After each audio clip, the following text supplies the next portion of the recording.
สาวผู้ไทยนี่เขาเก่งได้เขาเอาน้ำมันไปเลยว่าซื้อนี่นะน้ำมันเฮน้ำมันเล่นได้เห็นได้ปะน้ำมันเฮมันเล่นน้ำมันเฮน้ำมันแล่นได้เขามาซื้อได้เอาไว้เก่งมาขามชุดที่บ้านนกกระโปเอามาถึงนุ่งก็ตายหามก็ไม่เพะดาวช่วยเตียนมามอทั่วก็ตายได้ฮักไปช่วงเลยดีเนาะเอาไปไว้คือเก้าเอาไปไว้คือเก้า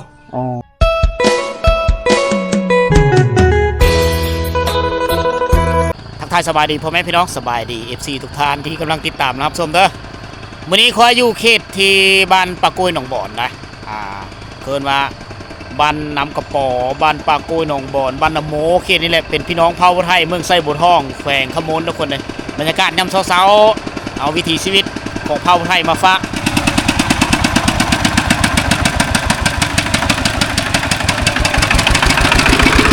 ฝนตกแล้วหน้าเลยเนาะโอ้ปูเหมือนต้น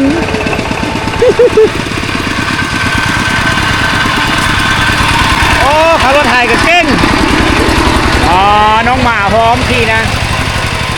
โอ้สาวผู้ไทยนี่เขาเก่งได้ขับรถไทยก็เป็นเด็กกับกาวก็สู้แล้วดูเฮ็ดให้เฮ็ดหน้าปีแล้วพ่อแม่พี่น้องเลยนี่แหละวิถีชีวิตของชนเผ่าผู้ไทยเฮาตรงไปนี่จะมีบ้านกกแค่แล้วก็บ้านน้ำกระป๋อซึ่งนี่แหละเบื้องนี้ก็จะเป็นน้ำกระป๋อไหม้คือกันหลังจากน้ำท่วมแล้วชาวบ้านก็ย้ายมาอยู่นี่หลายเติบได้ฝะโหยเบื้องนี้แหละนี่ต่อไปนี่จะเป็นบ้านปลาโกยหนองบอนผู้บางคนกับไปปุ๊มันต้นฝนตกแล้วนี่คืออย่าอายเป็นไปปุ๊มต้นได้วันนี้ค่อยสิพาทุกคนไปเที่ยวปุ๊แหละไปบ้านกกแค่ก่อนพี่น้องเลยไปเบื้องน้ำกันเลยเส้นทางกับเปิดในฝนตกมื้อเช้านี่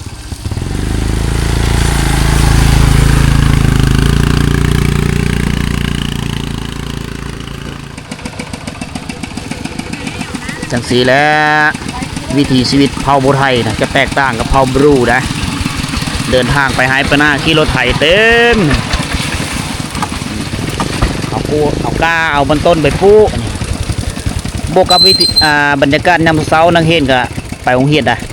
อยู่ที่โรงเรียนมัธยมสมบูรณ์ปากล้วยหนองบ่อนประมาณนี้ยามเช้านี่ชาวบ้านกำลังรู้พอสู่ทงหายทงหน้าเพิ่มมันนะอันนี้คือเขาเอิ้นว่าทงหน้าหนองดินจี้ตั้งอยู่เขตบ้านน้ำกระป๋อเอาตรงไปซื้อหน้านี่ก็จะฮอดบ้านไปเลยบ้านท้ากกแค้นน้องไปได้ขี่รถไถเอาขี้เก็บไปซื้อหน้าแน่ได้มะม่วงหลายเนาะ มาเที่ยว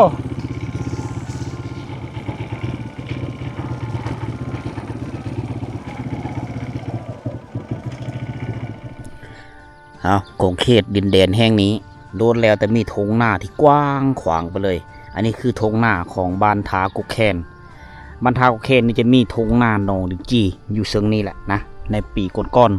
คอยกับพ่อบ้านดองไปเบิ่งหนองดินจี้บ่อนที่เขาขุดเอาขี้ดินไปเฮ็ดดินเผาไปเฮ็ดดินจี้ไปก่อธาตุนางล่าทุกคนเลยอันนี้แหละเขาเอิ้นว่าทงหน้าหนองดินจี้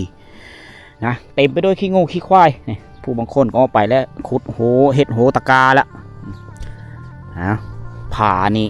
หลายผามีหุ้นจ้างคนซื้อมาได้ทุกคนเลยหลายผาเลยตัวนั้นจะเป็นผาผาพูดละผาคาดตัวนั้นจะติดยอดกลับมาเขตนั้นบ้านผาคาดบ้านปากกล้วยหนองบ่อนผาตัวนั้นนะเป็นผาที่ใหญ่เด็กเขากำลังตั้งหลักเครือข่ายสัญญาณโทรศัพท์และอินเทอร์เน็ตแหละ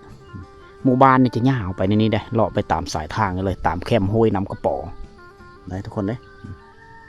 เป็นบ้านเผ่าผู้ไทยนี่ดิเบื้องนี้ก็เฮ็ดอันเขาเจ้าไถด้วยนะเขาเจ้าชิว่านเขาว่านกาละเริ่มตกกาละเบื้องหลังคาเขื่อนเขาเจ้าไม่ได้น้อยนะแต่ว่าหลังคามุงแป้นยังมีหลายไถตะกาเลยเนาะเอาไปอย่างสีได้หลังซูฟ้าหน้าสูดินและหอดสูงฝนตกแล้วก็เม็ดเข้าลงดินก็เริ่มละเข้ามาหมู่บ้านนี่ก็หมู่บ้านก็จะเงียบเหงาได้น้อยนึงเนื่องจากว่าคนนี่ก็สู้ให้สู้สูญไปแล้วอันนี้ก็จะทางลงห้วยถ้าว่ารถบรรทุกหนักไต่โขแรงลงนี้เขามีไต่โขรถถ้าว่ารถลากแก่หนักลงนี้นี่เขาเอิ้นน้ำกระป๋อ ไหลผ่านบ้านท้ากกแค้นละไปเบิ่งกว่ามาบ้านพระพุทธไทยเห็นแล้วได้ต้นมะงิวหลายเลยเบิ่งกว่าเสาเฮินเขาเจ้าปอแต่เฮินหลังใหญ่พี่น้องสำบานเศรษฐีในชนบทเลยเครื่องมือหาปลาของเจ้าเขาสลาจะมีแหผู้ชายนี่ใส่แหใส่ว่านแหตึกแหในย่ำน้ำนองเขียนตะลุตะลานยังมีได้ไปมาแล้วพี่น้องเห็นตะเป็ดตะไก่นี่คือสูตรทรงเฮินของเผ่าผู้ไทยในยุคใหม่นะถ้าเป็นยุคเก่านี่จะไม่มีได้แบบนี้นี่เลยมีก่อพื้นได้ทรงผู้ไทยเฮินแปนเฮินไหมเพราะว่าเผ่าผู้ไทยนี่มักเฮ็ดเฮินแปนแต่นับตั้งแต่สมัยตะกี้จนมาฮอดปัจจุบันมาบ้านนี้เมื่อนี้มาผู้เดียวมีทีมงานมานำดังก่อเฮินนี่ก็มีมาเบิ่งห้วยติดแปะกับห้วยเลยปีเลื่อนน้ำฝนตกแห้งน้ำน่าจะท่วมนะมีไฟฟ้าใช้แล้วก็สะดวกสบายในเอาไดจุ่มลงไปจุ่มลงห้วยนี่กับโป่มน้ำขึ้นโฮดพักเฮ็ดส่วนพักเฮ็ดส่วนโคสบายนะมีท้าแห้งหลายชิ้นหลายอย่างมาหาเที่ยวหมู่บ้านนี่แหละ โอ้เดี๋ยวเฮินดังเดิมหลายได้ที่เบื้องขวามือนี่เป็นดังเดิม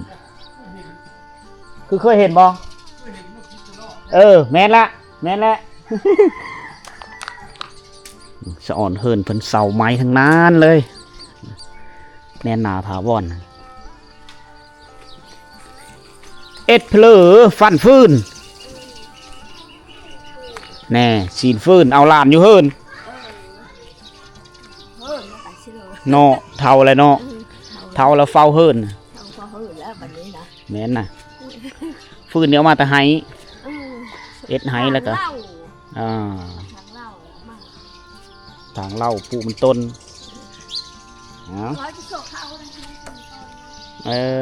ที่ปูไห้ปูเขา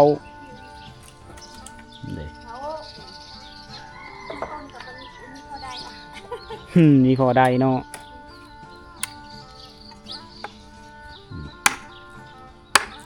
สีได้เผาปูไทยได้อยู่เพื่อนเอาหลานแรกมากันนึ่งเข้าทาลูกหลานนี่แหละนาเวกของแต่ละคนเขาเจ้าก็แบ่งหน้าที่ตามเพื่อแห้งเขาเฮ็ดได้เอาหลานผู้น้อยๆแหละอ้อพอดีจะเป็นทุ่งหน้าอ้อมเลยมันเบื้องขวามือก็จะเป็นห้วยติดแปะกับห้วยเลยคือถือว่าอุดมสมบูรณ์นะในการทำมาหากินในการดำรงชีวิตมีเส้นทางพากลางหมู่บ้านนี่ก็ไปสู่บ้านใหม่อีกมีหัวบ้านหรือยังมีหลายบ้านในต่อไปนี่นะเฮือนดังเดิมนี่มุงแปนยังอยู่หลังอาคารมุงแปนยังไงแอมด้วยฝากระตาดฝาไม่เฮไม่พุ่งไม่พังนี่ยังมีอยู่อันนี้เฮือนในยุคตะกี้เลยเฮือนในยุคเก่าเลยเอาหาเบิ่งในยะช่วงหลายจะยังเลยอยู่บ้านน้ำกระป๋อกับบ้านป่ากล้วยหนองบอนก็ยังเลยประมาณหลัง2 หลังนี่แหละบ้านบ้านน้ำกระป๋อยังหลายหลังนะตะกี้เนี่ยเขาเจ้าจะเอาขวานมาท่าเอาเสามันคางนี่ก็เอาชิวเจาะจะไม่ได้มีเครื่องมือที่ทันสมัยเฮ็ดเฮินคือมือนี้นี่แหละเฮินยุคเก่าเฮินดังเดิมของเผ่าผู้ไทยเขาแหละก็ยังเหลือไว้อยู่ลูกหลานเขาเจริญเติบโตมาสร้างโคมากับเฮ็ดเฮินไม่อยู่พุ่นแต่ว่าเฮินเก่าเขาเอิ้นว่าเฮินมูนก็ยังปกปักรักษาไว้คือเก่าถ้าว่าเลยอายน้องเพลินยังมีสร้างครอบครัวแล้วไปสู่เม่มานกยางมาตกทุกระยะกลับมาอยู่น้ำพอน้ำแม่น้ำอายน้องก็ได้อยู่เฮินมูนคนสนั้นเขาเจ้าจะไม่ได้บางง่ายได้เฮินมูนได้อันนี้คือเผ่าไทยเฮินเขาเจ้านี่โซลาจะเป็นเฮินใหญ่ๆทั้งนั้นเลยอยู่กันประมาณ3-4 ครอบครัวอยู่เฮินเดียวกันมึงกว่าเล้าก็หลายหลังสร้างสาโปเปงขึ้นไปเรื่อยๆแต่ยุคที่นี่ก็ยังมีเครื่องชิดเศษเหลือจากสงครามอยู่เลย เพิ่นนำมาประยุกต์ปุเห็ดอ่างปุผักกระปางระเบิดในยุคตะกี้อันนี้เห็นไหมยังพอได้ยังเอาไว้ให้ลูกให้หลานให้ได้เบิ่งนี่แหละแต่สมัยซึกสมัยแก้วสมัยฝรั่งสมัยเมกาเข้ามายึดครองประเทศลาวในตะกี้ห้องห้อยประวัติศาสตร์ทุกคนป้าไปให้ลูกให้หลานให้ได้เบิ่งกระปางระเบิด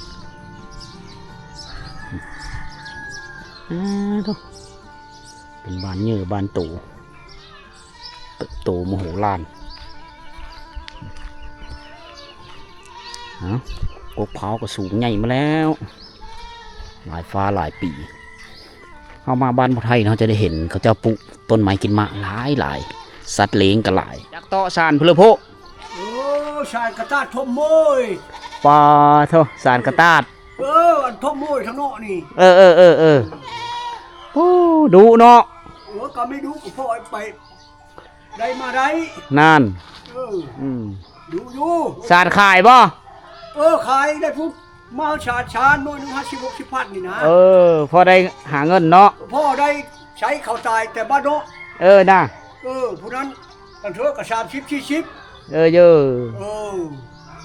เอาอยู่เฮิรนโชว์นะระบุดิโดยเฮพาต่อไปบดยังพาทั้งเฮไปหมดวัดจะอยู่เบื้องนี้วัดบรรยากาศยามเสาเขาจะเห็ดล็อกโหได้นี่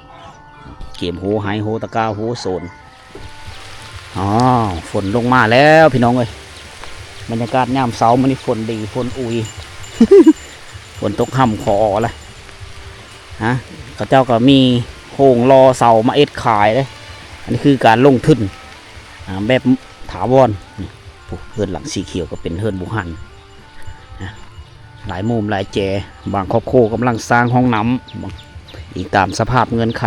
เศรษฐกิจครอบครัวผู้ได้สาได้ไหวพี่น้องเลย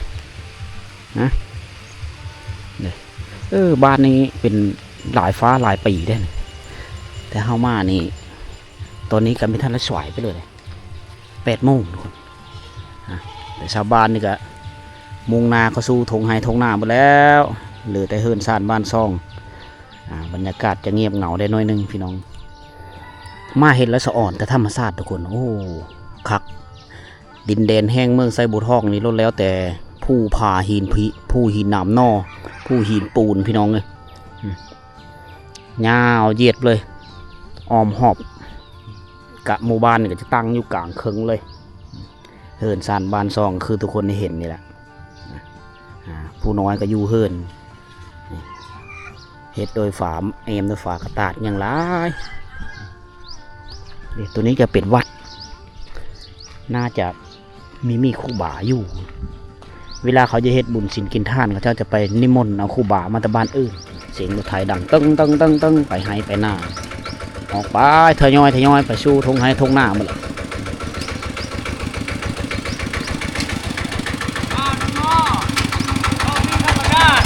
ไปหน้าวะ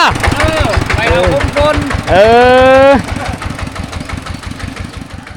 ปุ่นทหารหลายทหารเบื้องก่อนเขาจะเอาเสาเอาไม้เป็นล่ำเลยเห็ดเสาเฮิรนความแน่นหนาถาวรโป๊ะนี่หายห่วงเลยไม้แดงเป็นล่ำนี่แหละความอุดมสมบูรณ์ของการเฮ็ดเฮิรน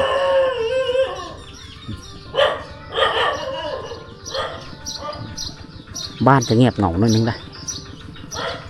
เพราะว่าชาวบ้านคือทุกคนรู้จักกันนั่นแหละออกหายออกโซนออกหน้าฮุบเคิงฮุบของไปนะเกมคาดเกมไทยสมเขาเจ้าคนบุห่านเขาเจ้าเอิ้นว่าเดิน6เขาตกกาเดิน5เขาแปลงคาดแปลงไทยอันนี้ละไปได้เหมือนชุลากับพาหนะในการไปให้ไปหน้าเนี่ยก็ชุลาก็มีรถไถแถวนี้ใส่รถไถเป็นยานพาหนะในการไปมาไล่หลังกันไปเดือนหน้าเขาเจ้ากับปักดำนี่เขา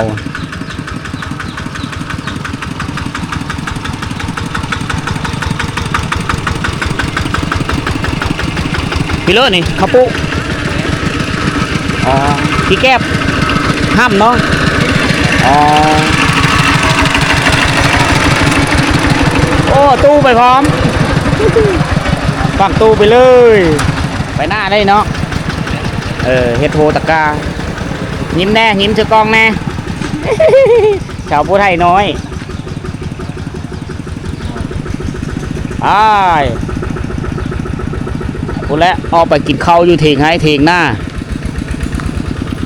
ยามคำตะเว้นคอยคำลงแรงกับพักกันเฮามาครับรถไถตึมเข้ามาบ้านคือเก่าในนี้แหละวงจรชีวิตของพี่น้องเผ่าผู้ไทยเขาอยู่เขตนี้น่ะเนี่ยนี้ทุกมือแหละก็ยังนี่ก็เองบ่ เอ้ยกันว่า ปอตัวเป็นหลายอย่างในโพสานเนาะพอได้หลายแนวอยู่พอได้พอไปพอใช้พอปื้อไปเอ็ดไปเท่าละหายกันไม่ได้จ่ายเวียดนามไม่ช่างกระท้ออยู่ดูนี่แหละผู้ได้เครื่องมือเรานะมีอิวมีหลามีอาร์คยังได้ใช้อยู่เดี๋ยวนี้เนาะในเอ็ดอยู่ก็มันค้างตะเก้าเอาไว้เนาะเอาไว้มุ่นเชื้ออันบูฮั่นตะเก้าเบิ่งเฮาขึ้นเบิ่งได้เด้อเอา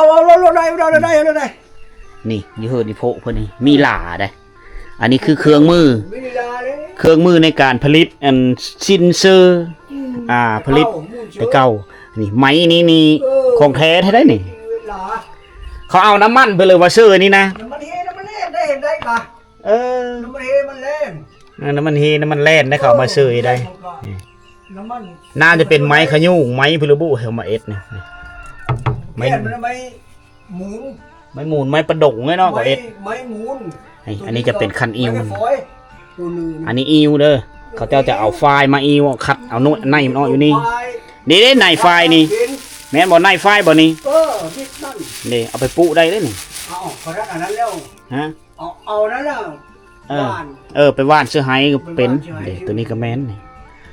เรายังเอกลักษณ์รักษาไว้ให้ลูกหลานได้เบิ่งอันนี้นะพี่เลว่าอันนี้นะพ่ออันนี้กงเนาะตัวนี้หลาอันนี้นะพี่เลว่าห่างเห็นห่างเห็นอันนี้เราเอาอักมาเสื้อนี้แล้วปิ้นเครื่องมือในการผลิตผ้าห่มเครื่องบูห่านเพราะว่าผู้ไทยเขานี่เฮ็ดผ้าห่มนะเฮ็ดเองตัวนี้ชิ้นเชื้อชินเชอร์เพศเข้าแค่อันนี้เลยชิ้นกับชิ้นมีชิ้นใหม่ก็อันนี้ล่ะ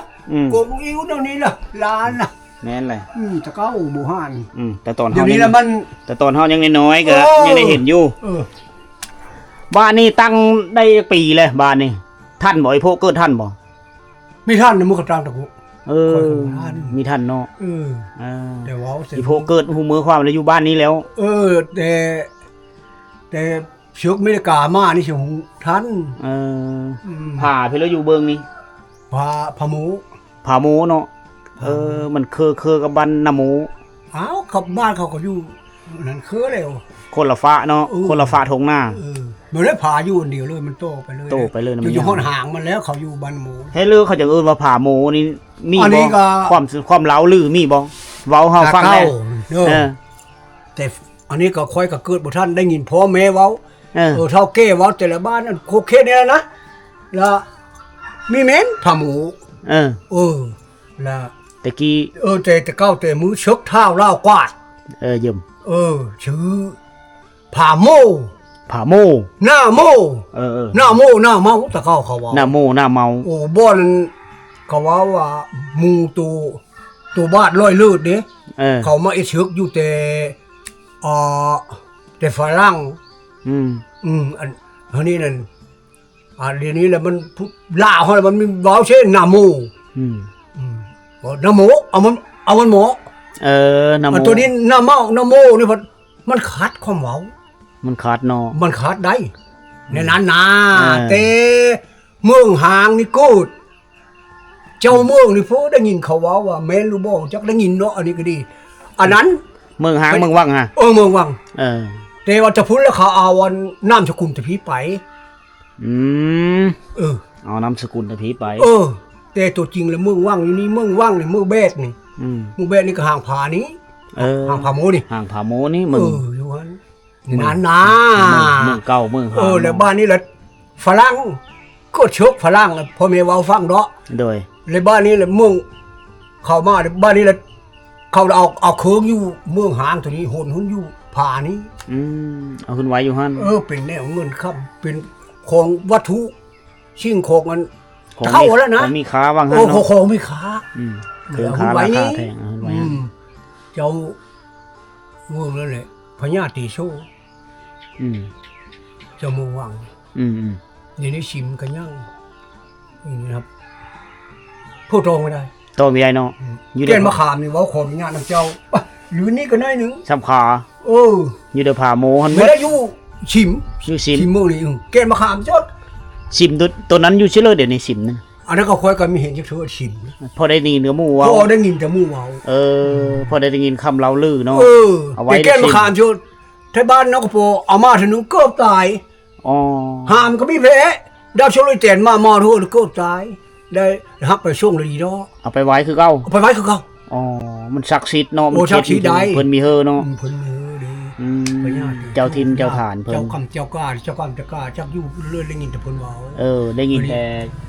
อันเขาเล่าลือว่าเจ้ากรรมเจ้ากาอันนี้พญาติโชเพิ่นเว้าน่ะเจ้าแก่นมะขามมาไม่ได้เนาะเอามาไม่ได้เอามาได้เอามาหาเยอะหามไม่ได้ได้โชรถมามันเอามาครับสำขานี่กันนักเนาะสำขานี่มาจะตายหรือบ้านี่เอาไปส่งสิเอาไปส่งเลยดีมีเชื้อพ่อเชื้อคนความง่ายฮะง่ายก็ตามดีบ่อันเชื้อบ่ดีไปส่งบดีเสียไปส่งบดีก็เลยกลายเป็นคำเล่าลือมาฮอดเส้นลูกเส้นหลานจังได้มาเส้นลูกเส้นหลานเลยเดี๋ยวนี้แหละมันยาแล้วเขาแต่ป้องลุงคนท้องเป็นอันนั้นน่ะมันละมาเฮือทางมันมือหางนะอยู่จุดเลื่อเมืองหางในตะกี้เนี่ยจุดที่ว่าตั้งว่าการเมืองอยู่ฝ่านั้นไหนฝ่าวิระผู้บองมีนะฝ่าน้ำอันนี้นะฝ่าน้ำกระป๋อนี่อยู่บ้านน้ำโมนี่บ่จักน้ำกระป๋เนาะเมืองหางตะกี้เนาะเมืองหางตะกี้เลยมุงระวังไก่บ้านเขาเลยมุงระวังมุงโชง300 ปลายเมตรนี่นะไก่ตะบ้านเขาเนาะอาจจะบ้านเขาไปมุง300 เมตรนี่เรื่องเราของเผ่าผู้ไทยอดีตเมืองวังอันนี้ก็ค่อยก็เกิดบ่ท่านค่อยเกิดท่านจะชุกขาชุกกองเล่พุทธนายมมานี่เสือกองแล่ได้ยินนี่ปู่ย่าเว้าจะฟังอยู่เสือกองแล่ของแล่ค่อยโอ้ยใหญ่แล้วคันคือเดี๋ยวนี้แล้วเฮาบ่เห็นแล้วโดยใหญ่แล้วเตะชุกนี่เลยเฮาบินยิงนาเบดก็อ้อเฮาบินยิงนาเบดนี่56บ่ฮู้65นี่จะได้อ้อบ้านอันนี้บ้านเดิมจากเก่าเลยเนาะแต่เช็ดปุ๊เช็ดยาพุ่นแหละจังได้ซื้อบ้านทากกแค้นบ้านทากกแค้นมีไม่แค้น3ลำอยู่ในนี้อยู่โหยนี่พุ่นแล้วน้อยใหญ่กับหน้าเม็ดปลายพุ่นละ3ลำนั่นแหละตัวนังกินข้าวก็ไม่เฮ็ดกระโตกันนังกินข้าวได้สบายบังหะก็ยังเสียงนั่งเลยย่างเนาะหะมันเนาะย่างหะมันได้ลำมันก็เขาบินยิ่งจนจะว่าดินโผล่โหยมันยังเสียงหลังมันยังกินบาดอันนี้บินยิ่งบินยิ่งแล้วเขาทางรถพาบานเนี่ยรถพาบานนี่เขาเอ็ดโผล่บินยิ่งแล้วคุ้มมือทางเอ็ดทางคืนไม่ได้อยู่ได้นอนแหละพ่อแม่ปราชนอยู่ตะคุมอะไรอยู่นอนลงคุมพุ่นละฟังทั้งดิบนะฟ้องสงครามทำบ่เพะมีเฮาอยู่ตามถ้ำตามคุมตามถ้ำตามหิวไปในนั้นได้บ้านมันละมันชื่อจุดแท้เลยเขาแล้วจุชดแนมเขามาแล้วเขาเห็นเวทอยู่กลางบ้านแล้วเขายิงเขายิง71เรียบร้อยแล้วแหละโอ้มันก็สบายสิเลยพอจับตรมัดจนว่ายกหูป้องไหมมันป้อนถึงมันฮับชีของคนนี้ค้ากับว่าวค้าล่าวกับล่าวเกี้ยวกับเกี้ยวความมันจับตรมัดละงานอันน้อยอันใหญ่พบมันป้อนโคคิดนี่แต่แลคืนหลังเธอก็ฟาดแต่9 โมงกับพุ่นเลย1 โมง 2 โมงเมื่ออันยิงไปปลุกไปพูดอย่างนั้นแหละมันเมื่อยิงมันรถตายก็มันเมื่อประมาณเบิ่งเห็นไฟไหม้รถก็เมื่อเห็นมันยิงเลยชื่อ100ชื่อเห็นมันยิงเลย100 โลดก็มีคันนี่ชื่อ130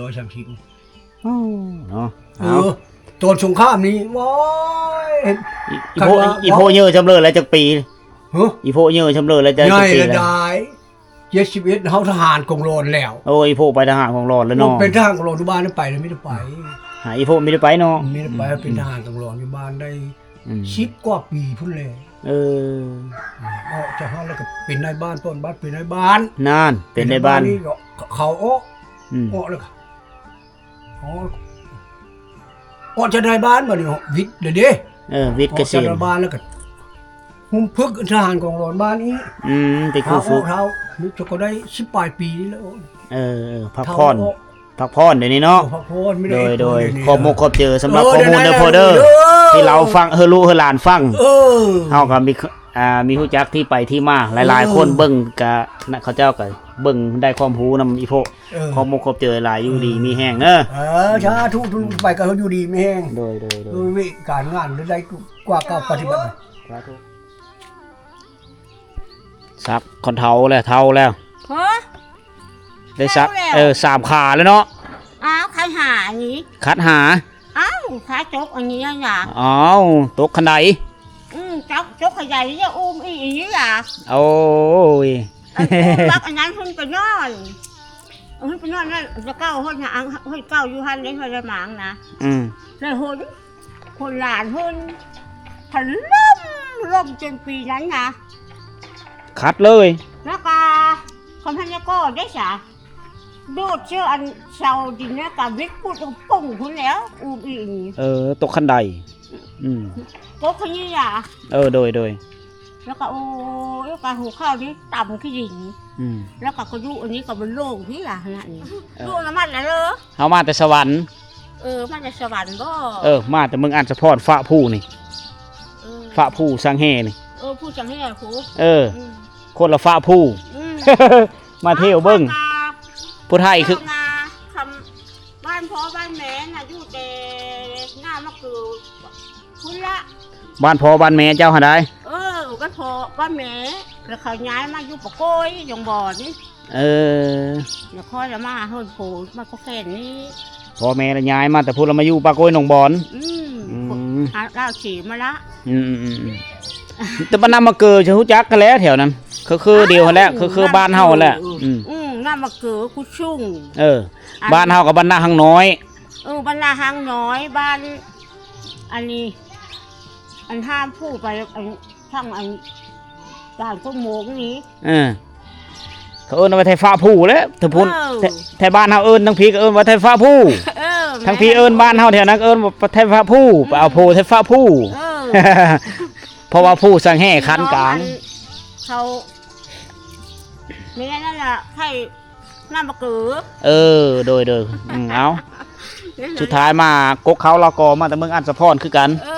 เมืองอันสะพรกับเมืองไส่บัวทองนี่กาพี่น้องฮีดคองวัฒนธรรมมันเดียวกันเลยฮีดคองดังเดิมคือกัน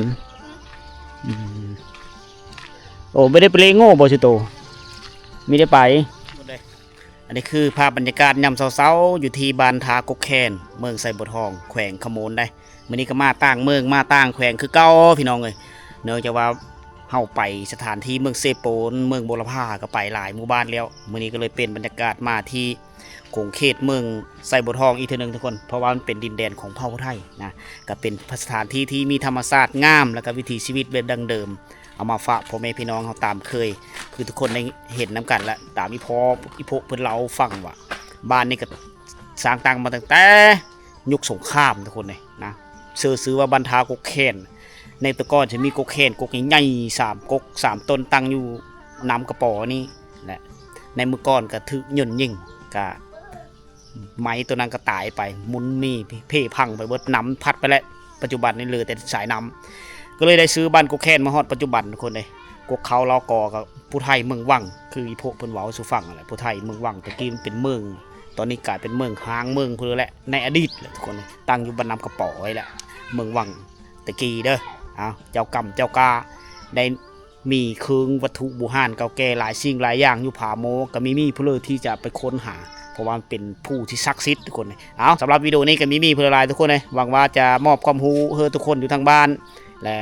ฝากความคิดฮอดคิดถึงพี่น้องเผ่าไทยที่อพยพออกจากเมืองวังในตะกี้แหละไปอยู่ประเทศไทยกันหลายทุกคนไปอยู่เขมรก็มีถ้าว่า พี่น้องเผ่าไทยเฮาอยู่ฝั่งนั้นได้รับชมวิดีโอคลิปนี้ก็ฝากความคิดฮอดคิดถึงไปฮิตของประเพณียังคือเก่ายังเป็นผู้ไทยคือเก่าทุกคนเลยโชคดีร่ำรวยเบ่ทุกคนพบกันใหม่ในคลิปหน้าเด้อ